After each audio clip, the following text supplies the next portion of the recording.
एक अमल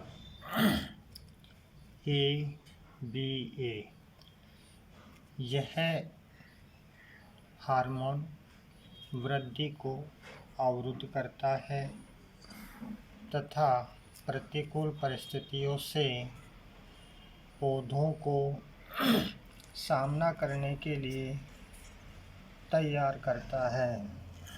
इस कारण इसे स्ट्रेस हार्मोन के नाम से भी जाना जाता है। कार्न्स तथा एडिकोट ने कपास की पुष्प कलिकाओं से एक पदार्थ प्राप्त किया जिसका नाम उन्होंने एब्सिसिन रखा।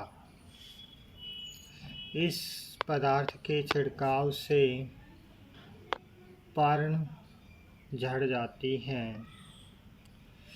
बाद में बेयरिंग ने काष्ठीय पौधों की पत्तियों से एक विशेष प्रकार के पदार्थ को प्राप्त करने में सफलता प्राप्त की जिसका नाम उन्होंने डोर्मिन रखा। यह कलियों की वृद्धि और बीजों के अंकुरण को अवरुद्ध करता है।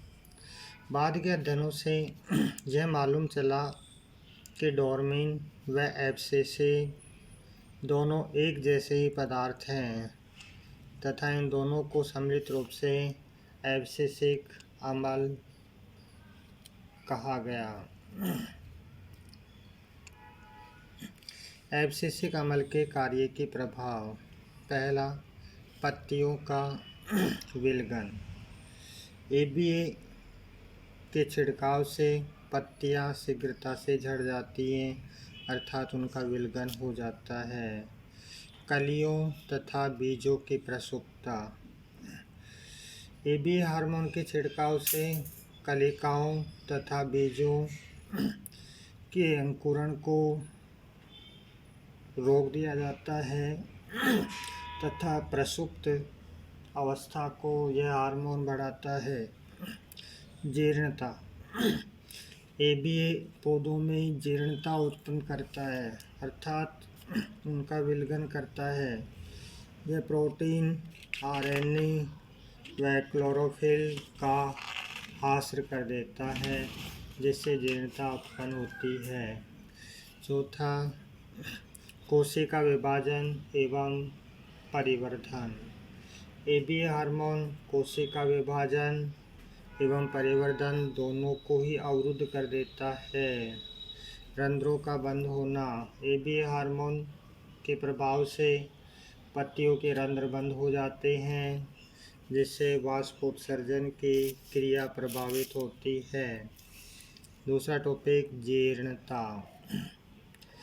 जीव की परिपक्व अवस्था से उसकी मृत्यु तक की अवधि को जीर्णता कहते हैं।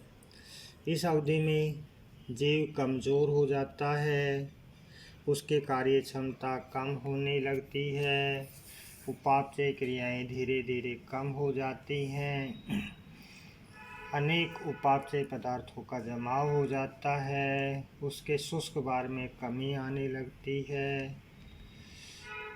लियोपोल्ड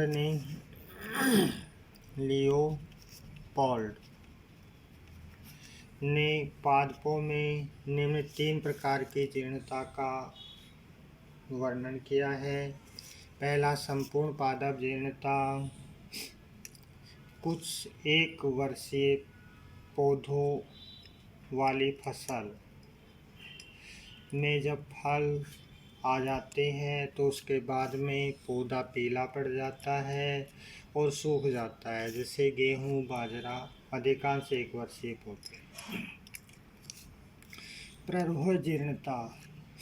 कुछ बहुवर्षीय पादप का वायवीय भाग प्रतिवर्ष नष्ट हो जाता है लेकिन भूमिगत तना नष्ट नहीं होता। इस भूमिगत तने से प्रतिवर्ष अनुकूलित ऋतु में वायवीय प्ररोह का विकास हो जाता है जैसे अल्फा। पर्णपाती जीर्णता। अधिकांश पुष्पीय पादपों में पत्तियां वर्ष की एक निश्चित ऋतु के अंदर गिर जाती हैं तथा अनुकूलित ऋतु आने पर पुनः उत्पन्न हो जाती है, जैसे नीम, आम, बरगद आदि। इनमें पर्णपाती जीर्णता पाई जाती है। विलगन पुष्प, फल, पर्ण का झड़कर भूमि पर गिर जाना विलगन कहलाता है। यह एक जैविक क्रिया होती है।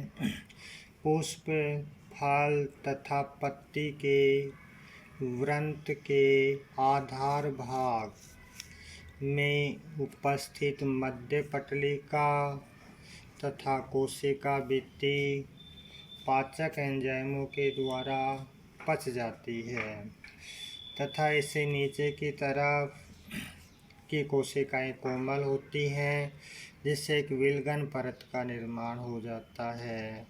इस परत से नीचे कार कोशिकाएं निर्मित होती हैं। जैसे ही हवा का तेज झोंका आता है तो विलगन परत वाले स्थान से टूट जाती हैं, जिससे फल, पत्तियां पौधे से पृथक होकर भूमि पर गिर जाते हैं। यह प्रक्रिया विलगन कहलाती है।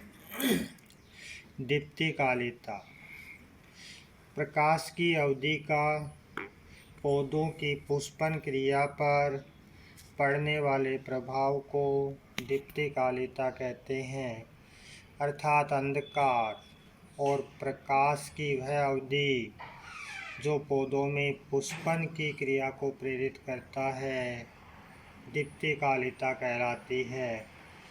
दीप्तिकालिता के प्रभाव का अध्ययन सबसे पहले अमेरिकी वैज्ञानिक गार्नर तथा एलार्ड ने 1920 में किया था।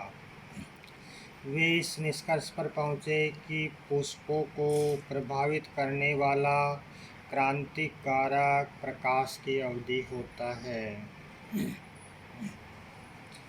दीप्तिकालिता के आधार पर पौधों को निम्न 3 प्रकारों में बांटा गया है। पहला